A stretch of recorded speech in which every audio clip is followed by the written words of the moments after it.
BSc part third paper first quantum mechanics doctor Ramswaroop Sahu. यहाँ तक मैंने आपको करा दिया था। ये कह रहे हैं A B C F G नियतांकों का निर्धारण। क्षेत्र फर्स्ट सेकंड और थर्ड के लिए तरंग फलनों के आयाम नियतांकों ए बी सी एफ तथा जी का निर्धारण तरंग फलन पर परिसीमा और सांतत्य प्रतिबंधों से करते हैं। सांतत्य प्रतिबंध के अनुसार x इजिकल टू 0 पे जो आपके पास में पूर्व में जो डायग्राम है उसमें अपन ने क्या देखा, x इजिकल टू 0 पे क्या होता है, लूप ये बन जाता है कि नहीं बन जाता, यानी कि हमें नीचे की ओर खाई की ओर हमारे पास में ये जैसे अपने पास में ये बना हुआ है क्योंकि x इजिकल टू 0 के ऊपर ये ढांचा है। तो अब आपने क्या किया, इन्होंने कि तरंग फलन और इनके अवकलज सतत होने चाहिए, तो कंटिन्यूटी होनी चाहिए। तो ये आपके पास में मेथड है, तो मैं इसको यहाँ दिखा रहा हूँ, आप इसको ध्यान से देखें और अपने कॉपी में करें। और इसी के साथ में आगे इसी का मैथमेटिक्स की हुई है। इस मैथमेटिक्स को बोलने से कोई मतलब नहीं है जब तक हाथ से नहीं करेंगे आप।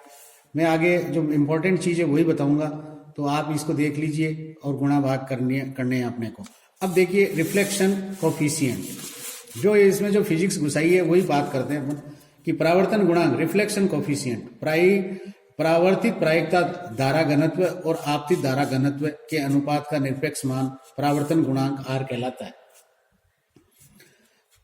तो हमारे पास में यहाँ एक जो वर्ड आ रहा है बार बार धारा घनत्व, तो आपने शायद श्रोडिंगर समीकरण जो पहले चैप्टर में या दूसरे चैप्टर में जब कराई है उसमें मुख्य रूप से ये बात आई है कि धारा घनत्व या धारा घनत्व का हमारे पास में प्रायिकता के द्वारा धारा घनत्व निकालते हैं।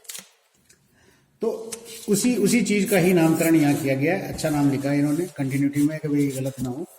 अब आपके पास में क्या है, परावर्तन गुणांक आर आया और जे आर रिफ्लेक्टेड और जे आई है जो कहना का मतलब इंसिडेंट। तो आपके पास में के प्रोपोर्शनल जो प्रोपोगेशन कांस्टेंट के कहते हैं उनको के, और मुख्य रूप से के है जो आपके पास में अभी आप इसको इसी तरीके से याद रख लो कि के क्या है, कि हमने जो डिफरेंशियल इक्वेशन बनाई है उसके अंदर एनर्जी और उनको मिलके हमने इसको यूज किया है कि भाई के है ये हमारा कांस्टेंट है, और बी का मॉडुलस और अपॉन के और ए का मॉडुलस। तो के से के कैंसिल हो गया, तो आर इज इक्वल टू आपके पास में रिफ्लेक्शन कोफिशिएंट है जो बी का मॉडुलस अपॉन ए का मॉडुलस। मॉडुलस इसलिए है क्योंकि बिना मॉडुलस के हमें नहीं लिखना है, और मॉडुलस का फायदा यह है कि आयोटा वगैरह कैंसिल हो जाएंगे। तो बी बाई ए का मान रखने पे बी बाई ए का मान रखा तो आपके पास में ये मान आया। तो यहाँ पे के आ गया और माइनस के वन का स्क्वायर आ गया, नीचे भी देखो ये आ गया, और साइन स्क्वायर के वन ए आ गया और प्लस 4k स्क्वायर और के वन का स्क्वायर।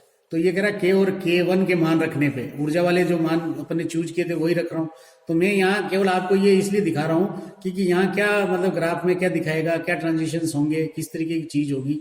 आर इजिकल टू देखो 1, यानी इसका मतलब है कि रिफ्लेक्शन तो होना ही है। अगर मैं मान लीजिए किसी कुएं के आसपास से गुजर रहा हूँ और मेरे पास में रिफ्लेक्शन तो होना ही होना है, पर बट इसके साथ में ये जो फैक्टर है ये कब डोमिनेंट होएगा, और देखिए ये इनवर्स में है, यानी कि 1/√, में है ये पूरा का पूरा ब्लॉक। फिर आता है पारगमन गुणांक यानी ट्रांसमिशन कोफिशिएंट। पारगमित प्रायिकता धारा घनत्व और आपतित धारा घनत्व के अनुपात का निरपेक्ष मान पारगमन या ट्रांसमिशन कोफिशिएंट टी कहलाता है। T equal to J T upon J I का मॉडुलस है, और ठीक इसी प्रकार से C modulus square upon A square है। तो सी और ए का मान रखेंगे तो हमारे पास में ये आया। और अगर सीधा ही मैं टी की बात करता हूँ ये नहीं पढ़ के, और देखिए वापस इनवर्स आ गया और ये 1 आ गया। इसका मतलब है कि कहीं ना कहीं ट्रांसमिशन भी होगा।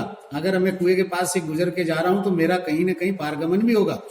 तो ये कह रहा है कि इन दोनों का एडिशन तो 1 आ जाएगा और प्रायिकता संरक्षण रहती है। इस बात को भी ये गारंटी कर रहा है। बट इस समीकरण को देख के क्या कह रहे हैं कि एक महत्वपूर्ण परिणाम प्राप्त होता है।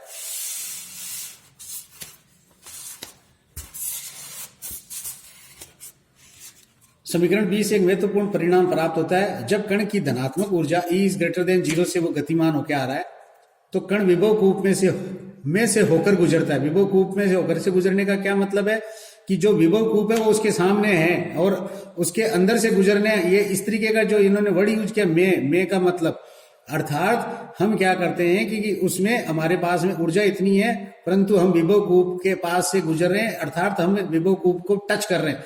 तब कण की परावर्तन प्रायिकता परिमित होती है, और यह आवश्यक नहीं है कि परावर्तन प्रायिकता 0 हो। इस स्थिति में पारगमन प्रायिकता 1 से कम होती है। अर्थात आपके पास में परावर्तन प्रायिकता तो शून्य नहीं हो सकती, पर इस स्थिति में पारगमन प्रायिकता 1 से कम होती है। चीड़ सम्मत यांत्रिकी के अनुसार ऐसे कण का 100% पारगमन होना चाहिए। अर्थात ये क्या कह रहा है कि पारगमन का मतलब ये है कि ये बिल्कुल उसको आर पार करके चला जाए या उसको क्रॉस करके चला जाए, उसके ऊपर से चला जाए। जबकि क्वांटम यांत्रिकी के अनुसार E > 0 होते हुए भी पारगमन 100% नहीं होता, अर्थात आपतित तरंग का कुछ अंश परावर्तित हो जाता है, यानी उसमें से बैक की ओर जाती है। जो रिफ्लेक्शन वाला जो आर वाला फैक्टर है वो ये बताता है कि तू पारगमन हो जाता 100%, पर पारगमन 100% नहीं है। तो यहाँ क्या कहा है कि आपके पास में परावर्तन शून्य नहीं है। जब कण की ऊर्जा E = 0 तब पारगमन प्रायिकता शून्य होती है, अर्थात T = 0। मेरे पास में कोई चलने की क्षमता ही नहीं है, मैं तो पड़ा हूं जहां ही रहूंगा। और समीकरण 20 में जब K1A = पाई और 2 पाई और 3 पाई, यानी कि आपके पास में यह जो वेक्टर है इस वेक्टर के लिए कहा है हो, अर्थात जब विभव कूप की चौड़ाई a इस प्रकार हो। यहाँ इन चीजों को वेटेज दिया है कि किस प्रकार से पारगमन प्रायिकता और रिफ्लेक्शन प्रायिकता का फॉर्मूला है जो क्या मान देगा। देखो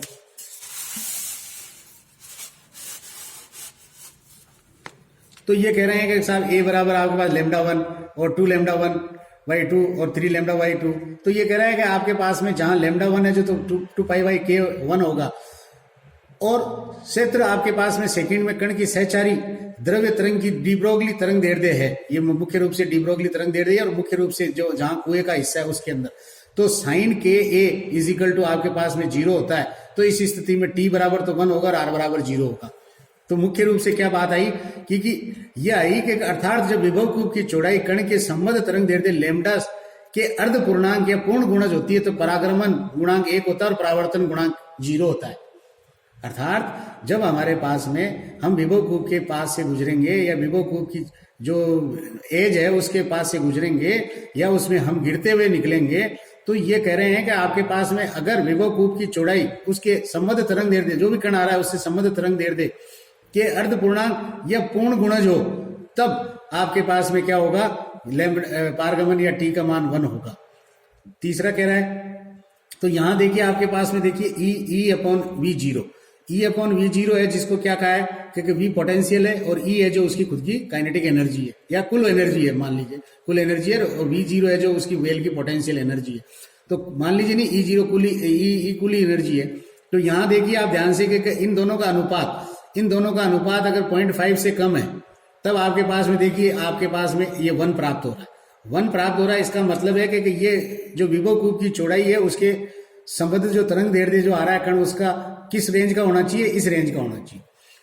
तीसरा, जब कण की ऊर्जा E विभव कूप के विभव V0 की अपेक्षा बहुत अधिक होती हो, देख लीजिए आप 1.5, तब पारगमन प्रायिकता उपगामी रूप से 1 हो जाती है, अर्थात E गोइंग टू इन्फिनिटी, तो T टेंड्स टू 1 हो जाती है। तो यहाँ एक कंडीशन तो इससे मिलती है कि रिफ्लेक्शन कोएफिशिएंट को 0 कर दो।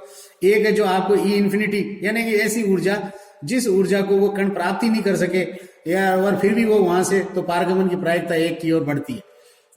अब चौथा, जैसे जैसे कण की ऊर्जा E के मान में वृद्धि होती है, परावर्तन गुणांक और पारगमन गुणांक इस प्रकार दोलन करते हैं कि R+T = 1 रहे और E के बहुत अधिक मान के लिए T का मान R और T का मान तो 1 और R का मान 0 हो जाता है। इस निष्कर्ष को चित्र 2 में रेखांकित किया गया है।